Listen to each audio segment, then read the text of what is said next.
Bismillahirrahmanirrahim. Assalamualaikum warahmatullahi wabarakatuh. Selamat siang untuk semuanya teman-teman dimanapun berada.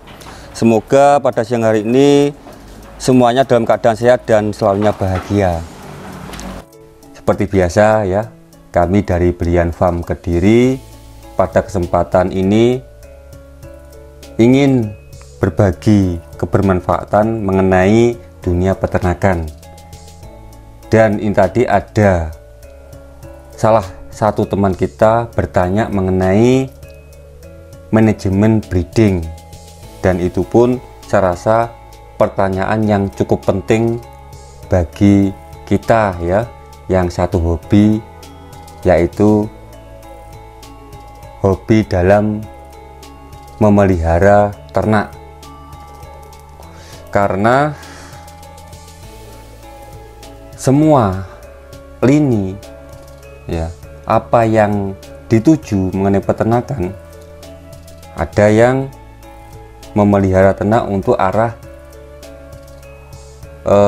susu perah ya, atau penggemukan.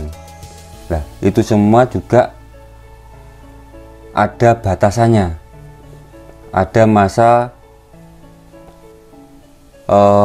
yang sudah mentok reproduksinya. Jadi perputaran itu pasti berlaku ya. Harapannya nanti ada yang menggantikan si cempe ya, waktu kecil, nanti dewasa juga bisa sehat dari reproduksinya, sehingga dari dunia peternakan itu nanti akan mengalami perputaran yang sehat. Nah, berhubung di situ juga ada banyak kendala yang dialami ya mengenai breeding. Nah, khususnya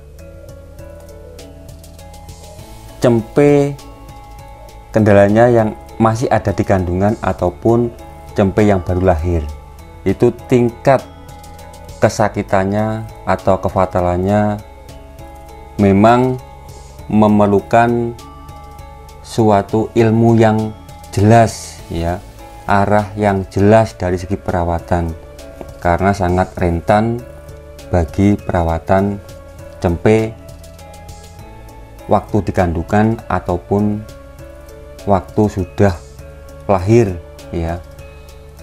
Jadi ada beberapa poin penting yang perlu diperhatikan ya teman-teman. Nah, pasti harapannya dalam beternak itu adalah keuntungan dalam breeding. Yang pertama, mencetak cempe sebanyak-banyaknya atau mampu menghasilkan anak lebih dari satu. Minimal jumlah anak sekelahiran itu 1,5 rata-rata. Contoh ya teman-teman ya, semisal kita punya 10 indukan, bagaimana bisa menghasilkan anak 15 cempe dalam kurun waktu satu siklus ya, si induk melahirkan cempe. Semisal kalau kita mempunyai indukan 20, harapannya bagaimana kita akan mendapatkan satu kelahiran putaran cempe itu akan mendapatkan 30 anakan. Itu apakah bisa? Lah, itu nanti tentunya kita pelajari ya. Pasti semuanya bisa, asalkan sesuai dengan prosedur. Nah, kita lanjutkan yang nomor 2. Dalam waktu yang sesingkat mungkin atau idealnya domba itu mampu beranak 3 kali dalam waktu 2 tahun. Betina itu hanya butuh 4-5 hari ya teman-teman untuk mengembalikan ke kondisi semula. Untuk basa Jawane, nifasnya si induk ya itu 4-5 hari mulai bisa normal. Tapi dengan persyaratan jika nutrisinya tercukupi tidak masalah. Jadi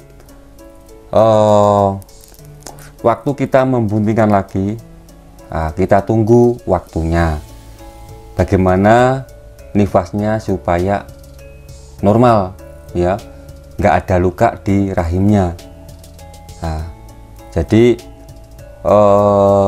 dengan harapan bagaimana dalam kurun waktu awal melahirkan sampai nanti bunting lagi 3 bulan dari kelahiran, nah harapannya induknya bisa bunting lagi. Jadi per 8 bulan itu si induk bisa melahirkan cempe ya teman-teman. Jadi kalau 8 bulan kali 3 ada 24 bulan. 24 bulan berarti 2 tahun. Nah, bagaimana kita bisa mengupayakan dalam kurun waktu 2 tahun kita bisa menghasilkan anakan cempe, induk melahirkan cempe itu 3 kali ya. Terus yang nomor 3 ya teman-teman, nilainya harus semaksimal mungkin. Jadi kita juga mempunyai harapan atau berharap cempenya yang berkualitas. Ini berkaitan dengan perawatan waktu si induk masih bunting ya, sampai nanti perawatan cempe baru lahir dan dalam pemeliharaannya sampai dewasa. Nah, itu ada poin-poinnya yang perlu diterapkan ya. Terus persyaratan untuk keoptimalan waktu domba betina siap di breeding ya. Jadi domba itu kalau mau di breeding itu juga kita harus memperhatikan persyaratan yang tepat supaya tidak banyak kendala ya teman-teman. Yang pertama, dari segi usia sudah dewasa tubuh, kisaran 10 sampai 12 bulan. Jadi itu bisa diartikan bahwa calon induk memang benar-benar sudah dewasa dan siap untuk di breeding.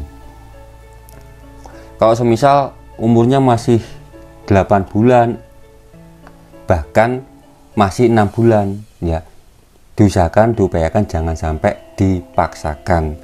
Nanti khawatirnya kandungannya lemah ya teman-teman ya. Kita harus sabar dulu menunggu sampai waktunya. Yang kedua, dari segi berat badannya ya, kisaran berat badan betina dewasa pada umumnya dikali 60 atau 70% ya. Semisal bobot dewasa pada umumnya domba, misal bobot dewasanya indukan 50 kg, berarti kita kalikan 50 kg kali 60 atau 70%, berarti hasilnya 30 kg.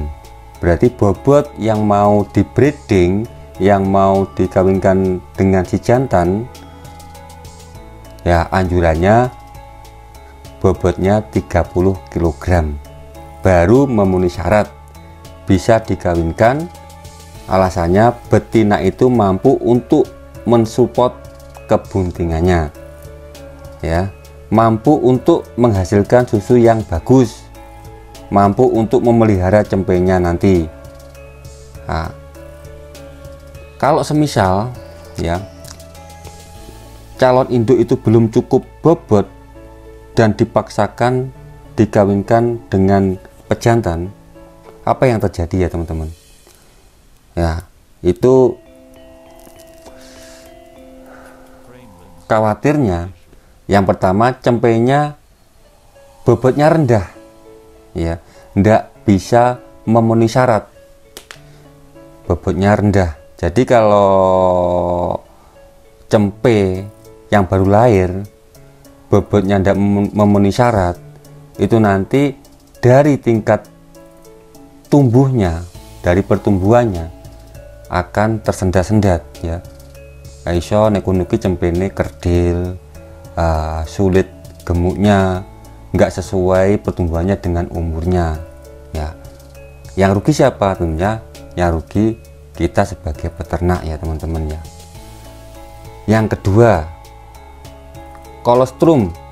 kolostrumnya nggak ada, susu nih weduse belum maksimal, terus cempenya minum apa ya teman-teman ya.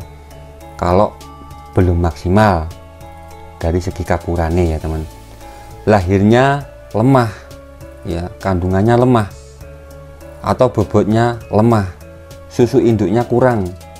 Nah itu nanti akan berakibat ya cempenya kurang nutrisi, kurang gizi. Nah walaupun kita menunggu sekian lama, awal perkawinan sampai lahir kan 5 bulan ya teman-teman ya, itu cukup lama. Kalau kita nggak ingin rugi ya, kita optimalkan dari segi persyaratan atau poin-poin yang di situ tentunya memenuhi prosedur ya.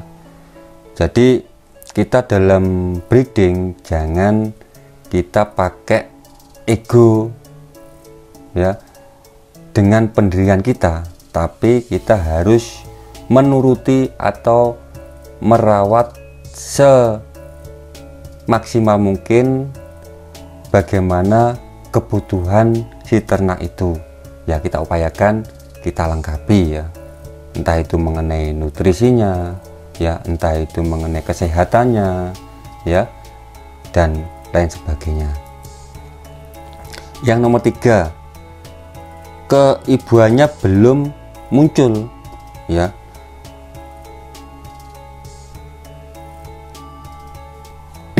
Keibuannya belum muncul ya teman-teman ya. Jadi perubahannya, peribahasanya ya, cah cilik iku seneng dolan, begitu mana tinggal dolan. Jadi dari tingkat umurnya itu belum memenuhi syarat, cempenya masih terlalu kecil ya dijadikan calon indukan. Jadi engko belum, pemikirannya belum dewasa, umurnya belum sesuai cukup umur. Nah pada akhirnya cempe walaupun indukan melahirkan cempe iku iso kurang gati ya, krono sik sibuk karo awake dhewe, semacam itu ya teman-teman ya. Terus ada 2 cara mengenai harapan indukan bisa lahir kembar. Nah ini kita bisa mengupayakan bagaimana kita mempunyai indukan ya, kita berusaha semampunya tapi dengan penerapan yang benar, bukan asal-asalan ya teman-teman ya. Jadi iso ade ngusahane nek ngono kuwi duwe indukan lahirane engko iso cempe loro. Jadi yang perlu diperhatikan yang pertama kaitannya dengan si induk. Induk itu pemegang atau penentu jumlah anak ya. Jumlah anak itu ditentukan oleh induknya ya. Jadi jumlah anak ya kembar itu ditentukan genetik dari induknya. Kalau dari pejantan itu ndak ada pengaruhnya. Kita mempunyai pejantan misalnya ya teman-teman di kandang. Lah apakah itu juga akan berpengaruh mengenai kelahiran kembar ya, membuntingi si induk? Sama sekali tidak ya, sama sekali tidak. Tapi kemungkinan si jantan itu bisa mempengaruhi jenis kelamin si cempe. Nah kita perhatikan, misal kita punya pejantan di kandang, ada beberapa indukan, itu nanti indukannya melahirkan cempe, rata-rata jenis kelaminnya cempe laki-laki atau perempuan. Nah, nanti kalau banyak yang laki-laki berarti kecenderungan pejantannya itu arahnya memberi keturunan, arahnya ke laki-laki ya, cempe laki-laki. Nah, tapi nanti kalau semisal kecenderungannya di betina, yaitu nanti juga betina semacam itu, yaitu bisa pakai ilmu titen atau ilmu fakta ya teman-teman ya, bisa diperhatikan di kandangnya masing-masing.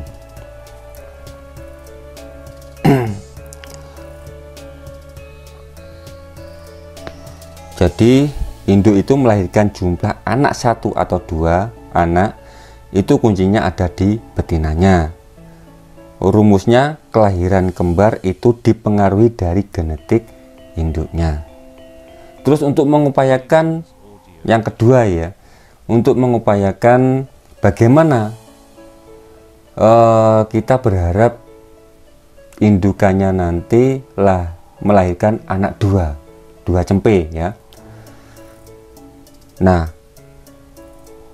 dengan cara meningkatkan potensi jumlah anak kembar, dengan cara ketika perkawinan cukup kita beri pakan tinggi energi dan protein.